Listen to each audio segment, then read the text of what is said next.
You've brought up a couple of times Israel and Gaza and Mossad. I don't know a lot about this situation, but my view has been basically since it started again on October 7th, I've been paying closer attention and realizing this is one of the areas that I think a lot of Americans have been brainwashed in. 100%. I was sold this narrative growing up here that there was some type of ancient religious interminable conflict going on in the Middle East that was just been going on since the beginning of time, would go on until the end of time. Yeah. And then, things kicked up again recently and you start looking into it and you're like, oh, wait a minute. No, this is a genocide that just started like in the 40s. Yeah. I just want to hear your views on that whole situation and to what degree have we been brainwashed in the West about it? I'll tie it back to the exact same thread we were just on because it is the exact same thread we were just on. And obviously I'm no expert. And I would encourage everyone to double check everything I'm about to say for themselves because it's highly contentious. And the first thing I'll say is that Israel does not represent all Jewish people. And Jewish people are all individuals. And as in any group, some are amazing and some are not. And that's just the nature of human beings, right? So I just want to caveat that before I start talking about the history of Israel, because one of the primary tactics used by Israeli government propaganda is to smear any criticism of the government of Israel as an anti-Semitic criticism of all Jewish people. Right. And it's clearly not what's going on here when I'm speaking, but yes. And so I've been digging into this a ton, and I'm not the expert, but you can fact check everything I'm about to say for yourself. In that, you can start the history wherever you want to start, but in many ways, I think the obvious place to start is just with the Balfour Declaration being written to the Rothschild banking family as essentially a deal being made during World War I in exchange for something, right? And you can look into what that exchange is for, but you have to wonder, how much do you have to do for Great Britain in order to be given a country? And when you are the banking empire that has been ruling Europe, de facto for 150 or more years, you got to imagine that you can do a lot in order to get a country given to you. And so Rothschild did some stuff during World War I, and they got this letter saying, we promise we will give you that land to form the state of Israel. And Zionism had been going on before that, but that sort of kicks things off, and they start moving people in, but it costs a lot of money to found a country, especially when there's already people living there that don't want you to found that country. And that aspect of it kicks into really high gear during World War II, when the Zionist movement starts to realize oh shit, this is really a useful way to get more Jewish people to come to Israel. And there was 3 paramilitary organizations. And I because once Israel was founded, they turned around and they said, yeah, those are all terrorist organizations. We denounce them. And that's on their Wikipedia page. It's very common knowledge. I'm talking about the Irgun, the Haganah, and the Stern Gang. Or the Stern Gang is also called the Lehi Group. Irgun and Lehi Group were famously far more militant, and they were far more terroristic in the sense that they were literally just bombing Palestinian civilians in their homes, in their schools, in their apartment complexes in order to make life inhospitable and to get them to move, as well as fighting fights and battles against Palestinian militias and stuff like that. And the Haganah was slightly less militant, but they were all militant groups. And once the war was won for Israel and they founded their state, they declared them terrorist organizations and absorbed them all into the IDF, and those became the IDF. But it's very expensive to fund militias, and during wartime, especially during World War II. And so what they were doing is essentially the Rothschilds were a big part of it, but all of the other Jewish financiers that ran various banking institutions and other industrialists, they were financing the export of arms from America, especially after World War II, all this unused military stuff. The Jewish mob in America, and this is very well documented, the Jewish mob in America was using those ports that they had been given to export all of these guns that they had acquired over to these militant groups in Israel. And that was being funded by the various Jewish financiers that were also in favor of the Zionist state. And those groups, once they won that first conflict, the leaders of all those groups became all of the leaders of Israel for the next 30 years or 40 years.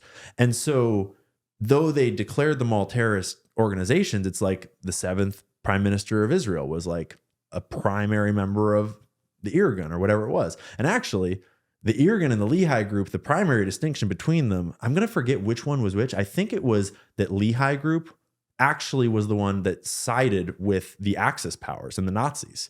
And during World War II, they were like, we should throw our lot in with those guys because they're going to get the most Jews over here of possible. And eventually that backfired because, like, you know, obviously. But so that was the first move. And so it's important to remember what that organized crime link there. The mob, the Jewish mob in America, which is the mafia and the mob in a lot of ways, had just financed and armed the founding of Israel. And they had been in league with the banking powers that were Zionists to do it. And so you wind up with what was essentially like a terrorist militia founding a state by the backing of organized crime. And then all of those relationships carry forwards into the next 60 years or so, immediately during which they steal nuclear weapons technology from the United States of America via a company called NUMEC, which was run by a whole bunch of Zionist people here in America. They're supposed to be developing our nuclear technology. And they diverted a whole bunch of nuclear material that went missing and wound up in Israel, where they, once again, the Rothschilds, along with several other prominent Jewish people that raised a bunch of money, a lot of it coming from organized crime in America, founded a nuclear facility in the desert at a place called Dimona. John F. Kennedy famously wanted to inspect it and shut it down, and then he was unable to do that. And so Israel developed a secret nuclear program in conjunction with organized crime and the bankers. And to this day, it is secret and unofficial and undeclared, and they have not signed the International Nuclear Treaty that everyone else has signed.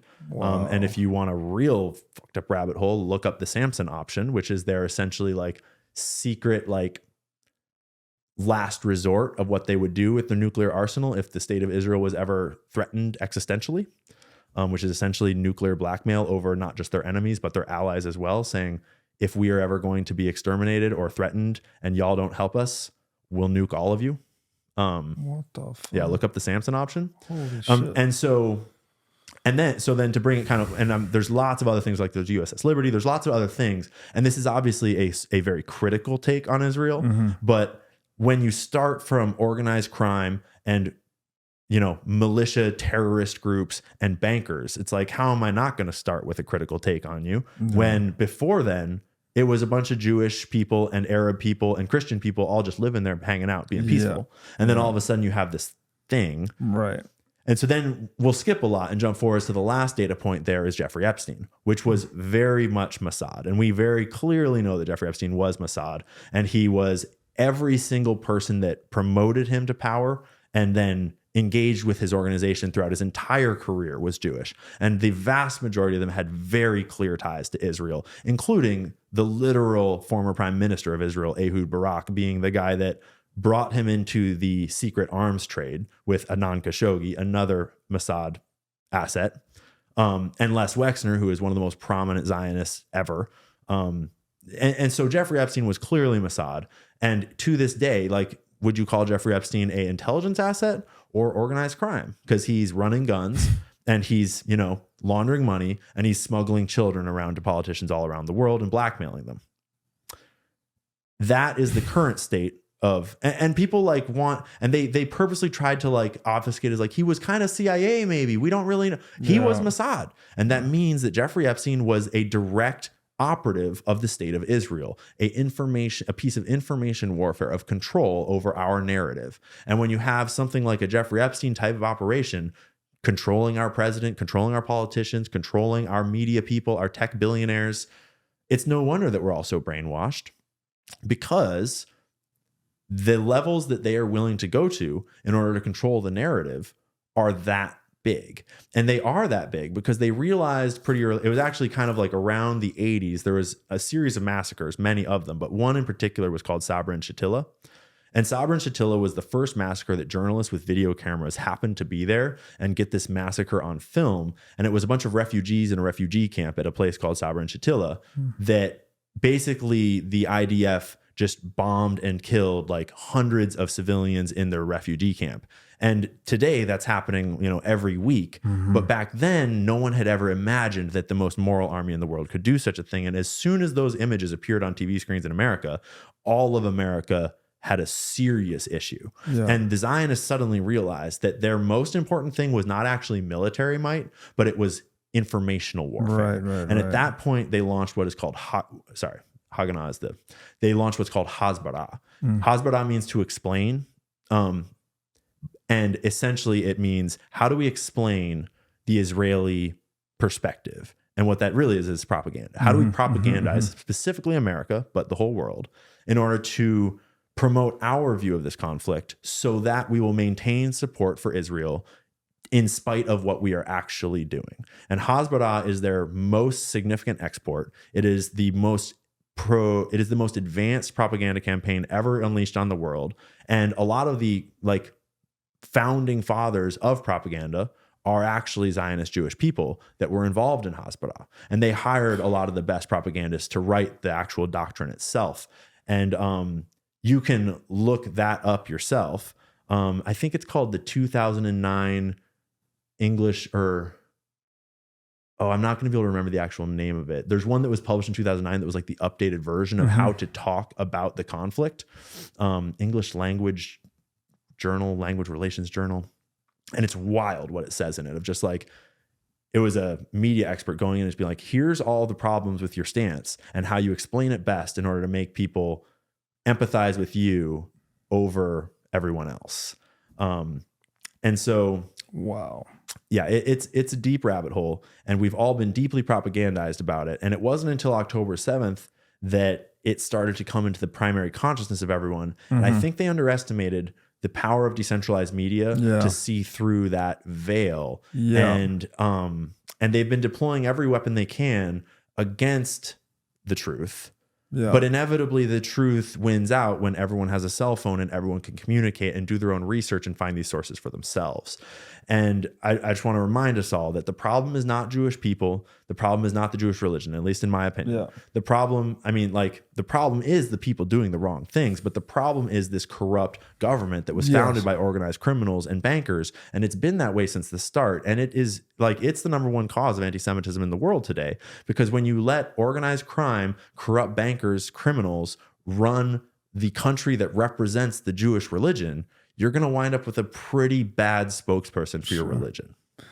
It's wonderfully well said. And again, you could trace most problems to the state, right? I mean, this is why I think we can truthfully say Bitcoin fixes so many things, because it decreases state revenue over time, right? It takes their ability to print money away, and then obviously makes taxation more difficult. So all these problems that states create, it's not a people, it's not a race, it's not a religion. It is the state, in this case, one particular state, that ultimately is the source of those problems. So, man, that is such a lot to absorb. Isn't it a lot? And I didn't even go into all the really spicy ones. I just hit the top ones. It hits home for me so much because, again, back to the earlier point of we are all programmable. Like I distinctly felt my own programming having to be undone most recently about this, because I was like, I don't know. I just accepted it at face value, so to speak, without investigating it more closely. But then upon closer investigation, it's not at all what it was sold to be. I think I was kind of fortunate in the fact that I was so uninvolved in politics as a young person that all I really knew is, like you said, there's like kind of this conflict over there, but I didn't even really know where it was at first. And I didn't start looking into it because of October 7th. I actually started looking into it because I was producing a YouTube series about 9/11. And this was like early fall of last year. And I knew about this whole set of FBI documents about these Israeli people that got arrested on 9/11 because they'd been taking photographs of the attack and like dancing and celebrating the towers essentially. And they're famously known as the dancing Israelis, which is like a anti-Semitic conspiracy theory. But like there's all these FBI documents that clearly document these moving companies, these vans found with explosive residue, these guys photographing themselves the day before and the day of the attacks in front of the towers, like celebrating them, and then all this other sketchy stuff, along with an entire Mossad surveillance operation called the Israeli Art Students and the DEA papers. And so I knew about all these documents and wanted to kind of like talk about that angle of 9/11 as well. But then I realized that like because this is before October 7th, and I realized immediately that like if I go here, I'm going to nuke my whole channel because you're not allowed to talk about Israel. And I kind of knew that, but I didn't really know why. And so I realized like, okay, I'm not going to not talk about it, but instead I'm going to back up and I'm going to get as informed as I possibly can about Israel and Palestine and whatever is going on out there before I publish about the dancing Israeli stuff. Because I want, if I'm going to nuke my channel for the truth, for whatever the truth is, I want to make sure that I understand the conflict well enough to stand by what I'm saying.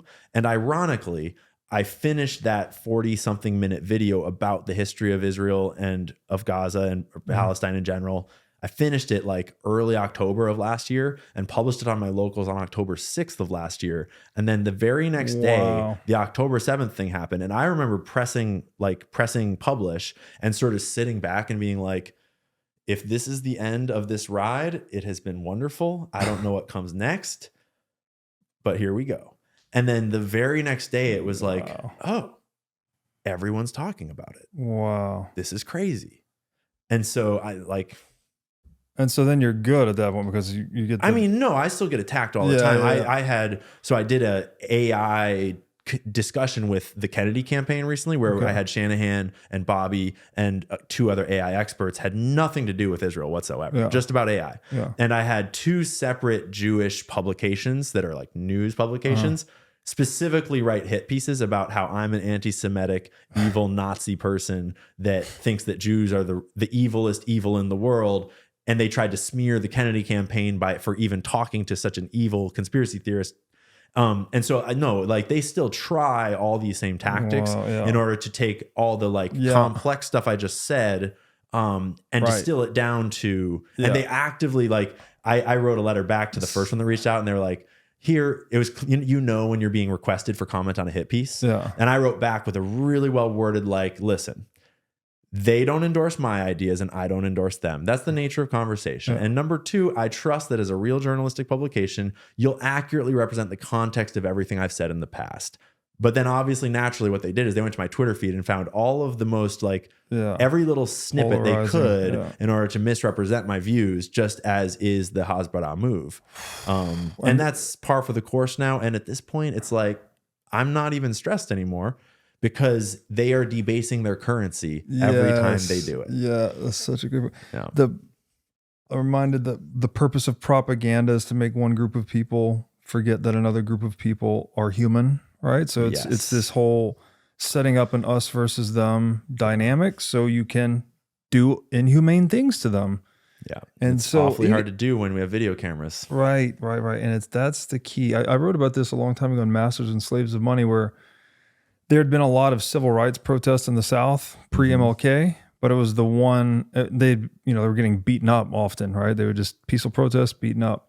But the one that was televised is the one that made all the difference, right? Yeah. Once the world can see it, public opinion can change quickly, which is why the propagandist, the effort even exists, right? As they're trying to manage the perception and justify these heinous acts under some, again, getting people to believe that the people that they are violently either hurting or killing aren't people, or they deserve it, or they're the unvaxxed, or they're the this, or they're that, whatever the thing is. They put them under a label, even in the hit piece, right? They put you under a label. Yep. You're an anti-Semite. You're not a human. They've prepackaged so they can turn it out. Yes. Yeah, one of my favorite quotes on the topic that I've ever heard is from a guy named Ryan Dawson, who is one of the original shadow ban journalists who's been calling this stuff out ever since 9/11.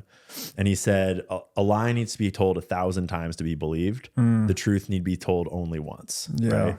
And it's so immediately obvious that, especially in today's age, is they flood us with lies. Yeah. And that's how you know it's a lie. Yeah. But when you hear the truth, it's when you see the truth. Yeah. You can sense it. Yeah. When you hear the truth, it's easy for them to attack the person telling you the truth and to try to smear that person. Yeah. But when you see it for yourself, when you see a kid with a stick up against a soldier with a gun, what's going on. Yeah. Right. Thanks for watching. If you enjoyed this episode, click here to find more just like it, and here to find our most recent episode. Also, make sure to like this video to help shine light on the corruption of money, and be sure to subscribe to this channel to stay connected.